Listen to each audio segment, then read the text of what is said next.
Sonia thank you very much. پہلی بات یہ ہے کہ میں اس سے بھی ایک روٹین کی ٹرانسفر پوسٹنگ دیکھتا ہوں، کیونکہ جنرل فیض حمید اپنی ذمہ داریاں بحسن طریقے ایز اے ڈی جی آئی سے نبھانے کے بعد اب انہوں نے کور کمانڈ کرنے کے لیے جانا تھا، تو انہیں یہاں سے اب بھیج کے ان کو کور کی کمانڈ دی گئی ہے، جو کہ ایک ایسنشل پارٹ ہے اس رینک اینڈ سروس سٹرکچر میں کہ ایک لیفٹنٹ جنرل کو کور کمانڈ کرنی ہوتی ہے. وہ تبھی ایلیجیبل ہو سکتے ہیں فردر پروموشن کے لیے، اور ویسے بھی it's a matter of an honour to command a corps. تو اس لیے وہ کمانڈ اسائنمنٹ جو پروفیشنل گروتھ کا ایک اسینشل حصہ ہے اور پروفیشنل ڈیلیورنس کا ایک اسینشل حصہ ہے کہ وہ اپنا ایکسپیرینس شیئرنگ کریں، تو کور کمانڈ ضروری ہوتی ہے. لہٰذا میں سمجھتا ہوں کہ یہ ایک روٹین پوسٹنگ ہے. اب وہ پوسٹنگ کے لیے ڈیو تھے، اور جو نئے جو جنرل ندیم تعینات ہوئے ہیں وہ یقیناً پرائم منسٹر آف پاکستان کے آشیرواد سے پاکستان آرمی کی ریکمنڈیشن پر ہی تعینات ہوئے ہیں. تو اس میں مجھے کوئی ایسی غیر معمولی پوسٹنگ ٹرانسفر یا کوئی ایسی چیز نظر نہیں آتی. رہا پشاور میں جانا، یقیناً اس وقت موسٹ سینسٹیو جو ہمارا بارڈر ہے 2610 کلومیٹر افغانستان پاک افغان بارڈر، اس کو یہ لک آفٹر کرتی ہیں دونوں کورس، کوئٹہ اینڈ پشاور. تو پشاور کے ایریا سینسٹیوٹی کے اعتبار سے اور جس طریقے کی راپو ڈیولپ کرتے ہیں جنرل فیض حمید، اور انڈرسٹینڈنگ ان کی ہے اس پورے انوائرمنٹ کی کہ افغانستان میں کیا ہو رہا ہے، پاکستان میں کیا ہو رہا ہے، بارڈر مینجمنٹ کے حوالے سے کیا ہو رہا ہے، بارڈر فینسنگ اور پروٹیکشن کے اعتبار سے کیا ہو رہا ہے، اور کون کون سی فیسلٹیز ہمارے پاس ہیں بارڈر سرویلنس کے لیے. تو میرے خیال میں ان کا نالج اینڈ ایکسپیرینس بہت کارآمد ثابت ہوگا ڈیلیورنس میں ایز اے کمانڈ.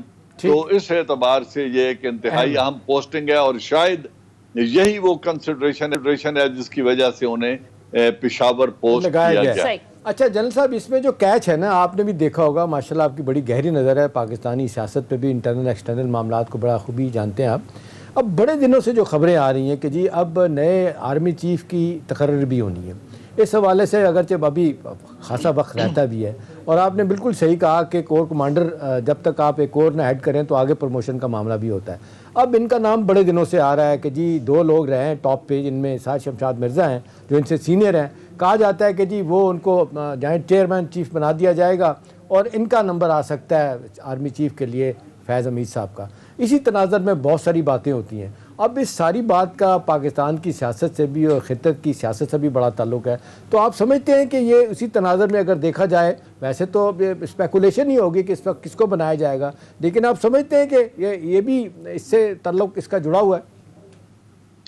دیکھیں جی، پہلی بات تو یہ ہے کہ اس تعیناتی میں ابھی تک 13 ماہ، 1 سال سے زیادہ کا وقت باقی ہے، اور یہ اسپیکولیٹ کرنا کہ 13 ماہ بعد پولیٹیکل انوائرمنٹ کیا ہوں گے، آرمی کی کمانڈ میں کیا ہوگا، ایک یہ بات ہے. دوسری بات یہ ہے کہ اس وقت سینیورٹی میں غالباً مجھے صحیح میرا اندازہ غلط بھی ہو سکتا ہے، یہ چوتھے یا 5ویں نمبر پر ہوں گے جنرل فیض حمید. ان سے اوپر 4 لیفٹنٹ جنرل جن سے سینئر ہوں گے، 3 سے 4.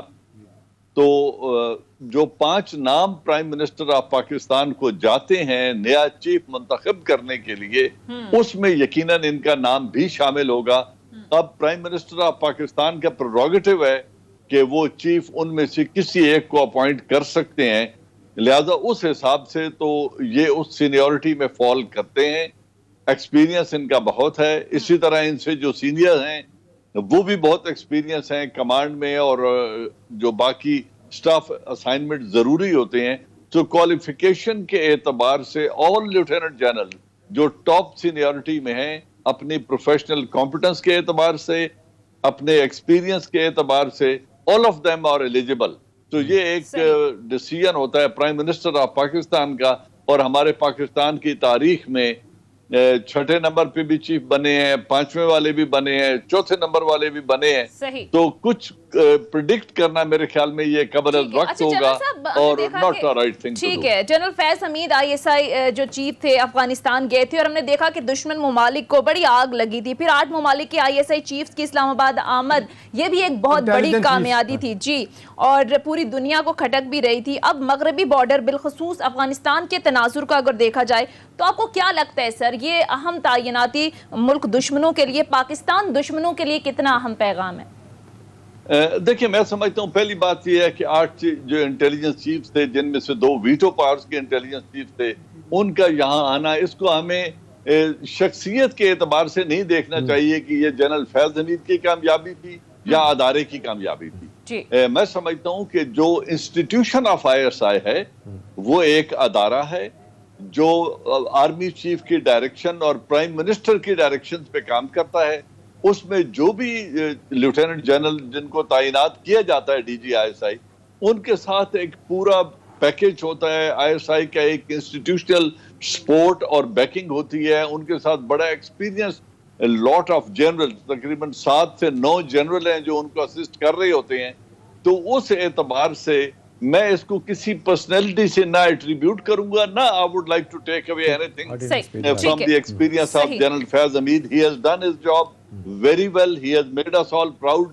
تو یہ جو 8 انٹیلیجنس چیفز کا آنا ہے، میں اس کو پاکستان کی اسٹریٹجی کا یا پاکستان کی فورن پالیسی کے اعتبار سے اس کو اس طریقے سے کہتا ہوں کہ یہ ایک بہت بڑی کامیابی تھی پاکستان کی فورن پالیسی میں، جس میں ایک کردار جنرل فیض حمید کا بھی تھا۔ اچھا احتشام صاحب، اگر آپ اس پر کامنٹ کرنا چاہیں تو ضرور، لیکن سر کل امریکی نائب وزیر خارجہ بھی پاکستان کے دورے پر آ رہی ہیں، کیا اس کی اہمیت ہے اور پھر کیا ڈسکس کرنے جا رہی ہیں، کیا ہے سٹوری آپ کے پاس؟ دیکھیں 2-3 چیزیں سونیا بڑی اہم ہیں، جنرل صاحب بھی اس پہ ضرور بات کریں گے۔ اب جب سے یہ افغانستان میں 15 اگست کو جس طریقے سے آپ دیکھ لیں کہ کہنا چاہیے کہ کابل فعال ہوا تھا اور امریکی اپنا طالبان وہاں پہ پہنچ گئے تھے، اور 31 اگست کو یہاں سے آخری امریکی بھی یہاں سے چلا گیا تھا اور کمانڈر ان کے گئے تھے، اس کے بعد سے خطے کی صورتحال بالکل تبدیل ہوئی ہے۔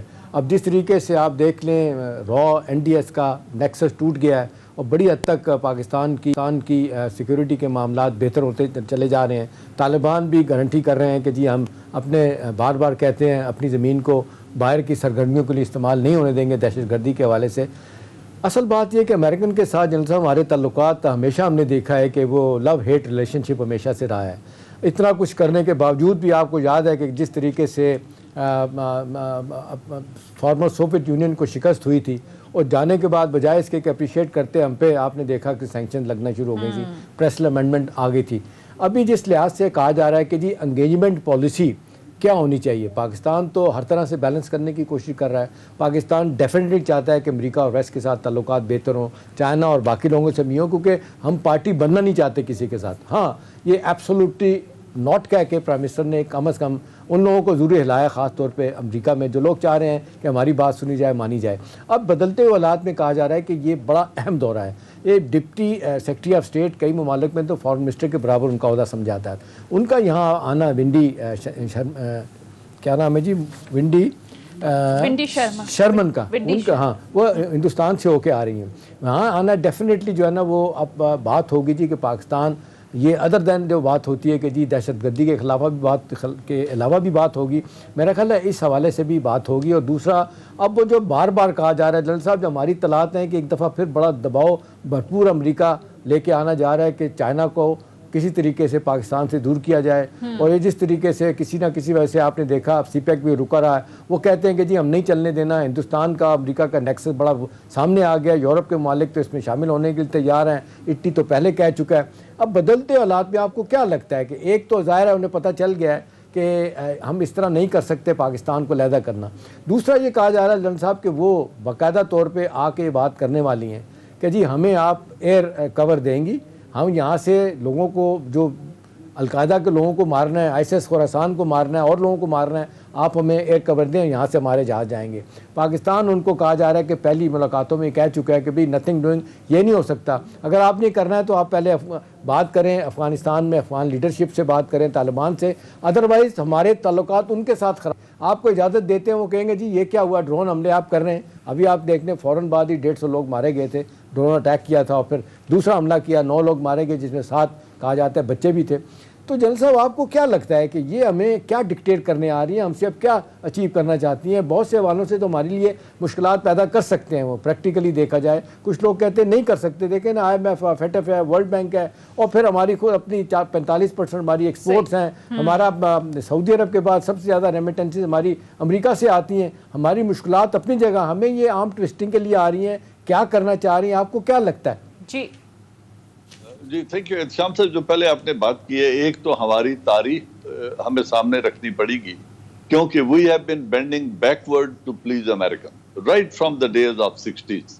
اور جیسے آپ نے کہا کہ ہمارے تعلقات انفارچونیٹلی ایسے رہے ہیں کہ رائٹ فرام 60s یا ہم استعمال ہوئے ہیں یا ہمارے اوپر پابندیاں لگائی گئی ہیں. 65 وار میں ہمارے اوپر پابندی لگا دی گئی جب ہندوستان کے ساتھ جنگ تھی, پاکستان کے سپیئرز روک دیے گئے.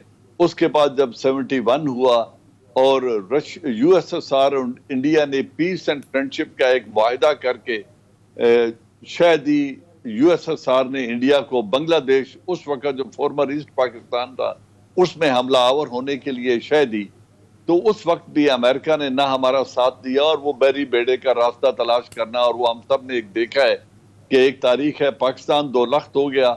روس نے, یو ایس ایس آر نے بھرپور ساتھ دیا ہندوستان کا, لیکن امریکہ نے ہمیں وہاں بھی ڈس کیا.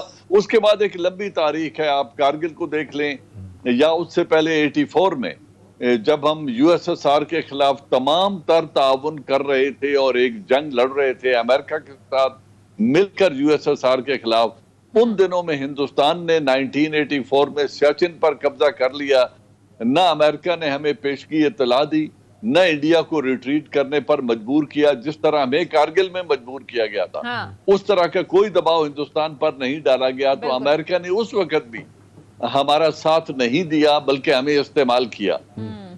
اس کے بعد پریسٹر امینڈمنٹ آ گئی, پھر کیری لوگر بل ہمارے خلاف آ گیا, اس میں ہماری مشکلات میں اضافہ ہوا. پھر جب ہم نے 98 میں نیوکلیئر ایکسپلوژن کیا تو پھر ہمارے اوپر پابندیاں لگا دی گئی, حالانکہ انڈیا ہم سے ایک ہفتہ پہلے یہ ایکسپلوژن کر چکا تھا اور ان پر اس وقت تک کوئی انگیجمنٹ پالیسی آپ کو کیا لگتا ہے, کیا کرنا چاہ رہے ہیں؟ جی ابھی دیکھیں موجودہ صورتحال میں ایک تو وہ وہی رویہ چاہ رہے ہیں جو پاکستان ہمیشہ کرتا ہے, سول اینڈ ملٹری لیڈرشپ کے اندر.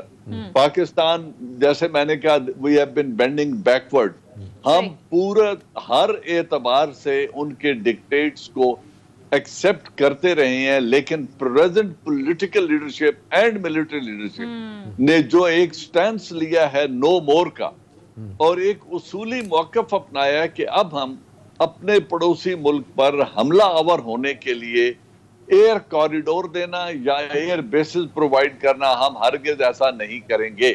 اور اس کے پیچھے ایک لاجک ہے, جو کام وہ ملک افغانستان کے اندر بیٹھ کر 1,40,000 ٹروپس کے ساتھ نہیں کر سکے, 20 سالوں میں نہیں کر سکے, $2.6 ٹریلین خرچ کر کے نہیں کر سکے, 2.5 لاکھ افغانوں کو شہید کر کے نہیں کر سکے, وہ اب کسی دوسری جگہ سے ایریل سٹرائکس کے ساتھ وہ کیا نتائج اخذ کریں گے سوائے کولیٹرل ڈیمیج کرنے کے اور افغانوں کی مزری میں اضافہ کرنے کے. پہلے بھی امریکہ میں استعمال کرتا رہا اور آج بھی یہی وطیرہ ہے.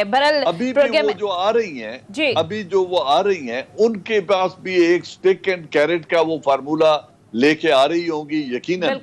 وہ ہم سے ایئر کوریڈور یا ایئر بیسز کا مطالبہ بھی کریں گے, پھر آئی ایم ایف اینڈ فیڈ آف کے اعتبار سے کوئی گاجر بھی شاید وہ دکھانے کی کوشش کریں. تو it will be a mix package of pressure and some relief. اور دیکھنا یہ ہے کہ ہماری حکومت ان سب باتوں کو سن کے حکومت کیا کرتی ہے, حکومت کا رد